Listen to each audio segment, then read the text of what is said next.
ہمارے YouTube channel کو subscribe کریں اور بیل آئیکن کو پریس کریں تاکہ ہمارا رابطہ بحال رہے۔ بہرحال جب حضرت موسیٰ کو اب اللہ تعالیٰ نے طلب کیا 40 دن کے لیے کوہ طور پر، اس کو ہم چلہ بھی کہہ سکتے ہیں، 40 روز کی اللہ تعالیٰ نے ان سے ریاضت کروائی، مشقت، روزہ اور یہ کہ عبادت اور ذکر الہی۔ اس کے بعد انہیں اللہ نے تورات عطا فرما دی۔ تو اسی طریقے سے وہاں 40 دن کا معاملہ ہوا حضرت موسیٰ علیہ السلام کے ساتھ۔ اس کے بعد الواح دے دی گئیں، جو پتھر کی تختیاں تھیں، ان کے اوپر جو احکام عشرہ ہیں، دی 10 کمانڈمنٹس، جو بنیاد ہے۔ جیسے میں نے کہا کہ سورہ بقرہ جو ہے شریعت محمدی کی اساس ہے، تو شریعت موسوی کی اساس وہ 10 کمانڈمنٹس ہیں، جو کہ پتھر کی سلوں پر لکھی ہوئی دی گئی ہیں حضرت موسیٰ علیہ السلام کو کوہ طور پر۔ اب پیچھے کیا ہوا؟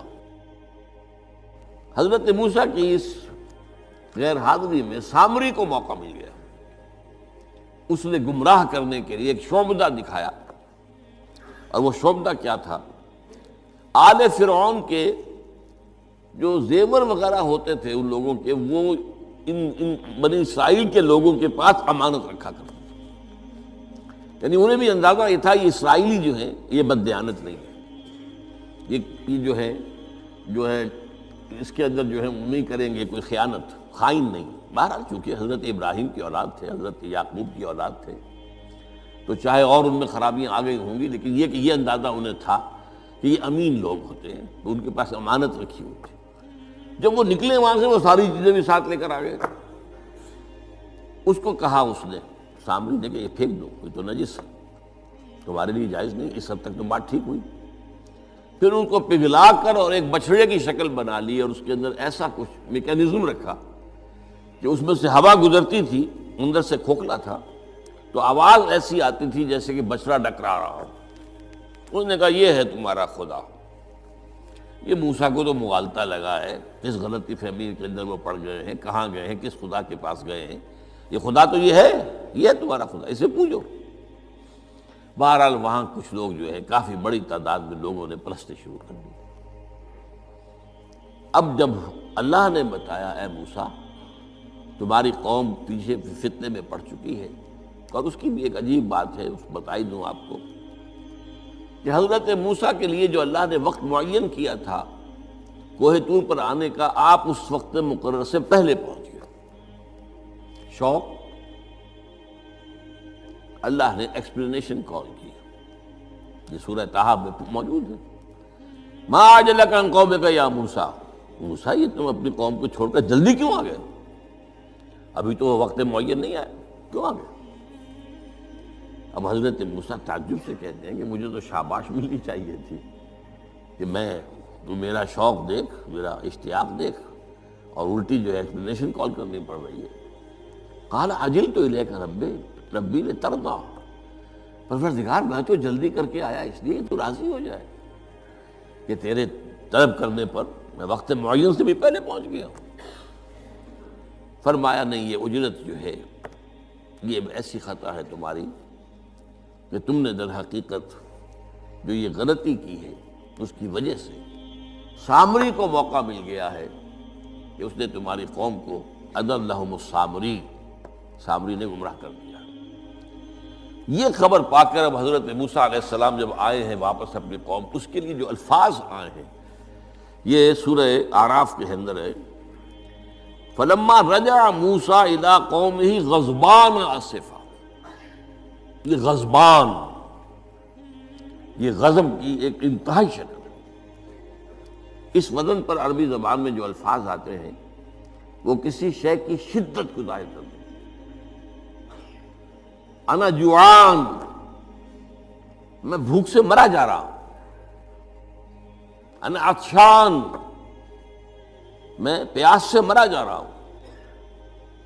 اسی طرح رحمان، جس میں رحم جو ہے وہ ٹھاٹھے مارتے سمندر کے مانند ہے۔ تو اس وزن پر جو الفاظ آتے ہیں اسی وجہ سے غضبان، تو میں کہہ رہا تھا یہ ہے جلالی طبیعت حضرت موسیٰ علیہ السلام کی، کہ انہیں جب یہ اندازہ ہوا کہ میری قوم کے کچھ لوگ جو ہیں وہ اس طریقے سے گمراہ ہو گئے، مشرک ہو گئے، وہ شرک بھی جلی شرک، خفی شرک نہیں، باقاعدہ ایک پرستش جو ہے ہو رہی ہے ایک بشرے کی، اسے خدا مانا جا رہا ہے۔ اسفا، بہت ہی متاسف، اب یہ دو الفاظ آ گئے، غضبان اسفا، ایک جانب غضبناک اور دوسری طرف انتہائی افسوس اور رنج کی کیفیت۔ چنانچہ وہاں آ کر جو الفاظ قرآن مجید میں آئے ہیں اسی جلالی طبیعت کا مظہر، وَأَلْقَى الْأَلْوَاحَ، وہ جو لے کر آئے تھے تختیاں وہ تو آپ نے ڈال دی، وَأَخَذَ مِرَاسَ أَخِيهِ يَجُرُّهُ إِلَيْهِ، اپنے بھائی حضرت ہارون کا سر پکڑ کر، بلکہ داڑھی کے بعد پکڑ کر اور پیشانی کے بعد پکڑ کر گھسیٹا، یہ تم نے کیا کیا؟ میں تمہیں خلیفہ بنا کر گیا تھا یہاں، تمہارے ہوتے ہوئے اور یہ کام ہو گیا، تم کیوں نہ میرے پیچھے آ گئے مجھے بتانے کے لیے؟ بہرحال چونکہ خلیفہ بنا کر گئے تھے، انہیں رہنا تو وہاں تھا، لیکن انہوں نے کہا کہ مجھے اندیشہ یہ ہوا کہ آپ یہ کہیں گے کہ تم نے بنی اسرائیل میں تفرقہ پیدا کر دیا، اس لیے میں نے برداشت کیا، کیا کرنا، روکتا رہا میں، لیکن یہ کہ میں نے ان کے درمیان جو ہے کوئی بہت بڑا قدم نہیں اٹھایا، لیکن بہرحال اس کے بعد جو قدم اٹھایا گیا وہاں پر وہ فیصلہ کیا گیا کہ 12 قبیلوں میں سے ہر قبیلے کے جتنے لوگوں نے یہ شرک کیا ہے اسی قبیلے کے لوگ جو توحید پر قائم رہے ہیں وہ اپنے بھائیوں کو قتل کریں اور ذبح کریں۔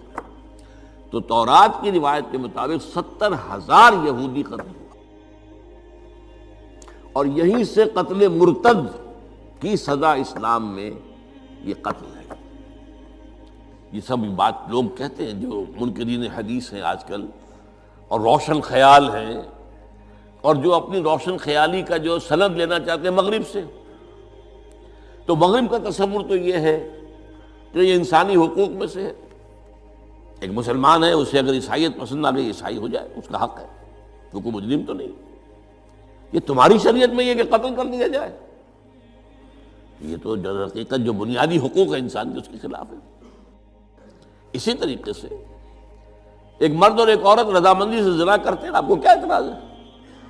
جو ان کا حق ہے، ہاں مائنر نہ ہو، چھوٹے نہ ہو، نابالغ سے زنا نہ کیا گیا ہو، جبر نہ کیا جائے، جبر کریں گے تو مجرم ہو جائیں گے، لیکن اگر رضا کے ساتھ باہمی رضامندی سے وہ کرتے ہیں یہ زنا تو کوئی جرم نہیں ہے، ان کی مرضی ہے۔ تو یہ سارا تصور جو ہے حقوق انسانی کا جس طرح کا ایک مبالغہ آمیز تصور دنیا میں ہو گیا ہے، اس کی روح سے ہمارے ہاں بھی جو لوگ ہیں جو انہی کو ماڈل بنا رہے ہیں اب، تو وہ کہتے ہیں کہ جناب قرآن میں کہاں ہے مرتد کی سزا، اس طرح قرآن میں کہاں رجم کی سزا؟ تو یہ جان لیجئے کہ یہ دونوں سزائیں حضور نے اپنی سنت کے ذریعے سے نافذ کی ہیں، لیکن اخذ کی ہیں تورات سے۔ ظاہر بات ہے کہ حضور سے پہلے جو شریعت موسوی تھی وہ لاگو تھی، یہودیوں کے لیے شریعت موسوی تھی، آج تک بھی ہے، عیسائیوں کے لیے بھی حضرت مسیح یہی کہہ کر گئے تھے کہ یہ نہ سمجھنا کہ شریعت موسوی کو ختم کرنے آیا ہوں میں، law of Moses, don't think I have come to destroy law, this law of Moses will be applicable to you۔ وہ تو سینٹ پال نے ختم کیا، اور آج کی عیسائیت جو ہے یہ عجیب مذہب ہے جس میں کوئی قانون ہے ہی نہیں،